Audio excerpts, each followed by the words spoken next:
Fala pessoal, tudo bem? Hoje as perguntas, né, relacionadas aqui ao pacote anticrime, a Lei 13.964, perguntas dessas que provavelmente o pacote anticrime em si caia nesse próximo exame de ordem. Então, eu peguei alguma das alterações do pacote anticrime e trouxe aqui para vocês. Lembrando que a Lei 13.964 alterou o dispositivo do Código Penal, Código de Processo Penal e leis penais extravagantes. Beleza? Então vamos para a primeira pergunta.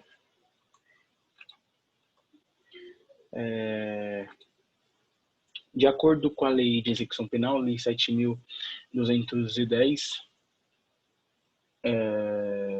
a prática de fato previsto como um crime doloso constitui falta grave e quando ocasionar supervisão da ordem ou da disciplina interna, sujeitará preso provisório ou condenado, nacional ou estrangeiro, sem prejuízo da sanção penal, ao regime disciplinar diferenciado, com as seguintes características, dentre outras. Inciso 1, né, a primeira pergunta, que é a primeira alternativa, duração máxima de 360 dias sem prejuízo de repetição da sanção por nova falta grave de mesma espécie, até o limite de 1/6 da pena aplicada. 2, recolhimento em cela individual. 3, visitas quinzenais de 2 pessoas por vez, a serem realizadas em instalações equipadas para impedir o contato físico e a passagem de objetos por pessoa da família ou, no caso de terceiro, autorizado judicialmente, com duração de 2 horas. E quarto, direito do preso à saída da cela por 2 horas diárias para o banho de sol, em grupo de até 6 pessoas, desde que não haja contato com preso do mesmo grupo criminoso. Então, é importante afirmar que a alternativa correta é a alternativa C, né? Aqui eu não coloquei, acho que não coube, mas a alternativa correta seria, então, essa 2 e a 3 apenas. Aí eu vou explicar uma por uma por que está incorreto. Primeiro aqui é importante salientar que eu coloquei um quadro comparativo do antes e do depois do pacote anticrime. Aqui vocês podem ver o antes e o atual. Quais são as inovações trazidas pela Lei 13.964. A primeira, então, que essa aqui está incorreta. Porque aqui eu já risquei 360 dias até o limite de 1/6 da pena aplicada. Está incorreta. Porque com a inovação do pacote anticrime, a duração máxima será de até 2 anos. De até 2 anos, sem prejuízo de repetição da sanção por nova falta grave de mesma espécie.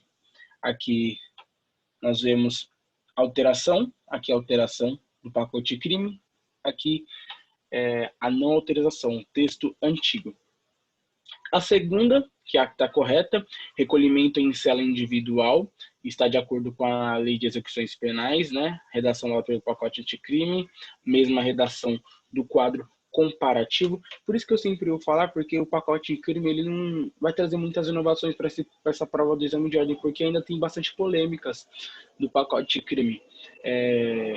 Contudo, é importante a leitura da lei seca, porque provavelmente será a mesma resposta da lei seca, estará na alternativa que você for assinalar. 3. Visitas quinzenais de 2 pessoas por vez a serem realizadas em instalações equipadas para impedir o contato físico e a passagem de objetos por pessoa da família ou no caso de terceiro autorizado judicialmente com duração de 2 horas. Esse também teve alteração do pacote anticrime, a mesma alternativa, a mesma redação do inciso 3º do artigo 52 da Lei 7.210. Vamos pegar lá. Aqui, ó. Visitas quinzenais de 2 pessoas. Antes, era visitas semanais de 2 pessoas, sem contar com crianças, com duração de 2 horas. Aqui você vê que já alterou. Aqui ele já fala, instalação equipada para impedir o contato físico e a passagem de objetos por pessoas da família ou, no caso, um terceiro que vai fazer essa visitação ao condenado. Lembrando que aqui a Lei 7.210, o preso já está cumprindo sua pena, já está na fase de execução penal. Tudo que for pedido será para o juiz da execução penal e não o juiz criminal. Beleza? O inciso 4º é o que está incorreto, que ele fala direito do preso à saída da cela por 2 horas diárias por banho, em grupo de até 6 pessoas, desde que não haja contato com presos do mesmo grupo criminoso. O inciso 4º aqui, ele está errado, está com a redação antiga da Lei 7.210. Então, com a nova redação, ficou direito do preso à saída temporária, a saída da cela por 2 horas diárias para o banho de sol. Aqui ele já diminuiu de até um grupo de até 4 pessoas, desde que não haja contato físico com o mesmo grupo de criminoso. Então, aqui ele alterou essa parte do inciso 4º do artigo 52 da Lei de Execução Penal. Beleza? Vamos para... Eu coloquei 3 perguntas. A segunda pergunta é, em relação ao regramento das medidas cautelares do Código de Processo Penal e com base às mudanças inseridas pela Lei 13.964 de 2019, pacote de crime, assinale a alternativa correta. As medidas cautelares serão decretadas pelo juiz a requerimento das partes ou quando no curso da investigação criminal por representação da autoridade policial mediante o requerimento do Ministério Público. Alternativa A, parece ela será correta, né? B, ressalvados os casos de urgências ou de período de ineficácia da medida, o juiz, ao receber o pedido da medida cautelar, determinará a intimação da parte contrária para se manifestar no prazo de 10 dias. O prazo aqui está incorreto. Acompanhada de cópia dos requerimentos das peças necessárias, permanecendo os autos em juízos e os casos de urgência ou de perigo deverão ser justificados e fundamentados em decisão que contenha elementos do caso concreto que justifiquem essa medida excepcional. Alternativa C. No caso do descumprimento de qualquer das obrigações impostas, o juiz, mediante requerimento do Ministério Público, do seu assistente ou do querelante, poderá substituir a medida ou impor outra acumulação, vedada a decretação de prisão preventiva. Alternativa D. O juiz não poderá substituir a medida cautelar, apenas revogá-la quando verificar a falta de motivo para que subsista. A alternativa E. A prisão preventiva poderá ser determinada independentemente de ser cabível a sua substituição por outra medida cautelar. Essa última ficou meio contraditória, né? Parece ser errada também, mas vamos lá. A alternativa correta, sem dúvidas, é a A, uma alteração do artigo 282 do Código de Processo Penal. Aqui, então, as medidas serão decretadas pelo juiz a requerimento das partes, ou quando no curso da investigação criminal, que aqui no curso do inquérito policial, a fase investigatória, que comanda é a polícia judiciária, tanto pode ser a PF, tanto a polícia civil, por requerimento da autoridade policial ou mediante requerimento do Ministério Público. Aqui, se pegamos a teoria dos jogos aplicada ao processo penal, lembramos que aqui o juiz não joga, nunca jogou. Quem pode pedir algo é sempre as partes legitimadas da ação penal pública incondicionada. Ou seja, por exemplo, quem pode pedir uma prisão preventiva é o juiz? Não o juiz, porque o juiz ele não age de ofício, né? O juiz sempre vai agir a pedido das partes. Por isso que essa alternativa está incorreta. Olha a redação.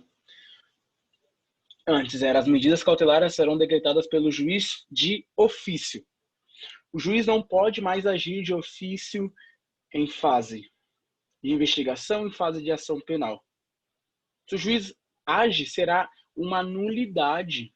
Pode ser relativo, absoluta, conforme for a atitude do juiz nessas fases. Beleza? Então aqui o juiz, como diria o professor Alexandre Moraes da Rosa, ele não é jogador. Ele é julgador, diferente. Alternativa B, está incorreta por conta do prazo. Eu tinha falado que o prazo estava incorreto quando eu estava lendo a questão. O prazo agora é de 5 dias. Alteração dada pelo artigo 282, parágrafo 3º, né? Mais prazo de 10 dias, né? Alternativa C está incorreta por quê? O parágrafo 4º teve essa alteração porque para decretar a prisão preventiva precisa ser de último caso para decretar a prisão preventiva. Precisa atender os requisitos do artigo 212 do Código de Processo Penal. Lembrando que a prisão preventiva não é um clamor público, um clamor da sociedade. Por isso que temos diversas prisões ilegais no Brasil. Porque juiz que não respeita, não sabe ler o que está escrito lá no artigo 212 do Código de Processo Penal. Fumes boniuris, né, fumaça do bom direito, ter provas suficientes da autoria delitiva, provas da materialidade, são coisas fundamentais para decretar uma prisão preventiva. Fora isso, a prisão preventiva é nula. O juiz simplesmente, de ofício, requerer uma prisão preventiva. Não pode. O juiz tem que ser provocado para requerer uma prisão preventiva. Então, a alternativa é incorreta pela alteração do parágrafo 4º, no caso de descumprimento de qualquer das obrigações impostas, o juiz, mediante requerimento do Ministério Público e seu assistente ou do querelante, poderá substituir a medida imposta outra em cumulação ou, em último caso, decretar a prisão preventiva.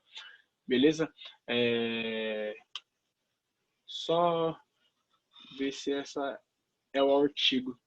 Artigo 312. Esse é o artigo 312 do Código de Processo Penal. Artigo 312. Vamos lá. Artigo 312, isso mesmo. Eu tinha falado 212, mas é artigo 312 que fala da prisão preventiva.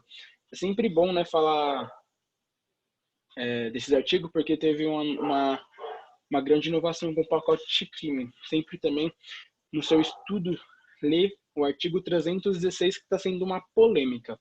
O juiz, no parágrafo único, a cada 90 dias, o juiz, se for permanecer a prisão preventiva, tem que fundamentar, tem que ter uma decisão fundamentada. Caso contrário, a prisão se torna ilegal. E são várias discussões no STJ e no STF sobre esse artigo. Então, a alternativa D está incorreta também, com a modificação da Lei 13.964.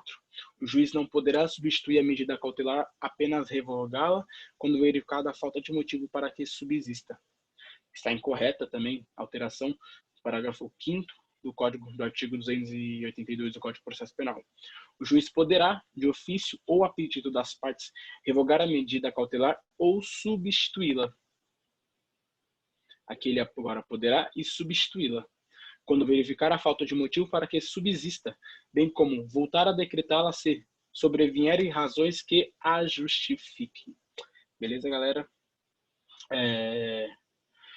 Temos essa alternativa aí também que está incorreta, com a alteração do parágrafo 6º, né?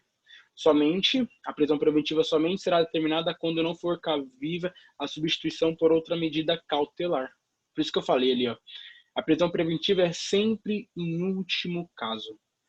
Porém, porque a prisão preventiva tem que atender os requisitos, como garantia da ordem pública, ordem econômica, conveniência da instrução criminal ou assegurar a aplicabilidade da lei penal. Beleza? Por isso que houve essa alteração do parágrafo 6º. Somente será terminada quando for cabível a substituição por outra medida cautelar, observados o artigo 319 do Código de Processo Penal. A última questão, agora vai falar sobre a direito material, né, o Código Penal brasileiro. Observadas as alterações providas pelo pacote crime, julgue o item a seguir. Antes de passar em julgado a sentença final, a prescrição não corre na pendência de embargos de declaração ou de recurso aos tribunais superiores, quando inadmissíveis. Essa afirmativa está correta. Por quê? é leitura de lei seca. É só você pegar o artigo 116, prescrição. Vamos olhar lá a parte da prescrição do Código Penal. O artigo 116 te dá a resposta. Antes de passar em julgado a sentença final, a prescrição não corre, inciso terceiro, na dependência dos embargos de declaração dos recursos aos tribunais superiores quando inadmissíveis. Então, são essas perguntas. Por isso que eu sempre falo, é sempre bom fazer a leitura da lei seca, porque a lei seca é a base para a sua resposta. Todo e qualquer, tanto de concurso público, mas como estamos falando do exame de ordem, provavelmente caia alguma dessas perguntas relacionadas ao pacote anticrime. Leia a lei de drogas, porque houve também alterações quanto à sua competência, e leia o Código de Processo Penal. Tanto quando falamos do juiz, não do juiz das garantias, porque o juiz das garantias está com a sua eficácia suspensa no STF pela decisão do ministro Luiz Fux. Mas leia o acordo de não persecução penal, que é um negócio jurídico no processo penal, a prisão preventiva em si, medidas cautelares, questões das provas do processo penal. Beleza, galera? Muito obrigado. Essas são as dicas de hoje. Bons estudos.